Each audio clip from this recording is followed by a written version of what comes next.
अस्सलाम वालेकुम जी, welcome back to another video. तो आज मैं बनाने जा रही हूँ मज़ेदार से बनाना प्रोटीन पैनकेक्स। बहुत ज़्यादा मज़े के ये बनेंगे और बहुत आसान है इसको बनाना। इसके अंदर जो चीज़ें यूज़ होंगी वो आपको आराम से अपने घर में मिल जाएंगी और इसको आप रमज़ान में सहरी में बहुत आसानी से बनाकर खा सकते हैं। इन प्रोटीन पैनकेक्स के अंदर मैंने शुगर का यूज़ नहीं किया, अगर आप करना चाहें तो कर सकते हैं।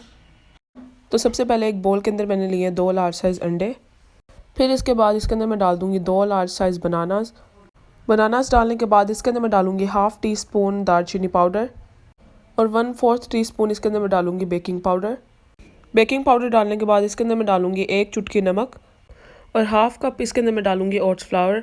और अगर आपके पास ओट्स का आटा नहीं है तो आप इसके अंदर नॉर्मल जो घर में आटा यूज़ करते हैं वो डाल सकते हैं। अब इसके अंदर डलेगा 1/4 कप मिल्क। दूध डालने के बाद इसके अंदर मैं डालूंगी 1 टेबल स्पून ऑयल और इन सब चीज़ों को एक ब्लेंडर के अंदर डाल के इसको अच्छी तरीके से ब्लेंड कर लूँगी। ये देखें जी, ये ब्लेंड हो गया और इसका स्मूथ सा मिक्सचर बन गया है। अब जी पैनकेक्स बनाना शुरू करते हैं। एक तवा मैंने साइड पे रख दिया गर्म होने के लिए और 1/4 कप इसके ऊपर मैं डाल दूंगी पैनकेक मिक्सचर और इसकी फ्लेम मैंने लो पर रखी है।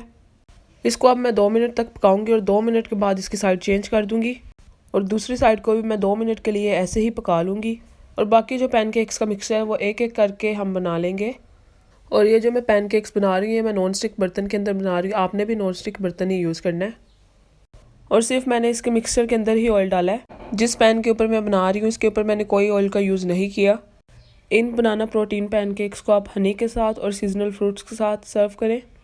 जैसा कि आप सबको पता है कि इसके अंदर मैंने चीनी का यूज़ नहीं किया, आप इसके अंदर चीनी डालना चाहें तो डाल सकते हैं। और अगर आपको मेरी वीडियो पसंद आई हो तो मेरे चैनल को लाइक करें, शेयर करें और सब्सक्राइब करें और मुझे इंस्टाग्राम पर भी फॉलो करें। मिलते हैं अगली वीडियो में। अल्लाह हाफिज़।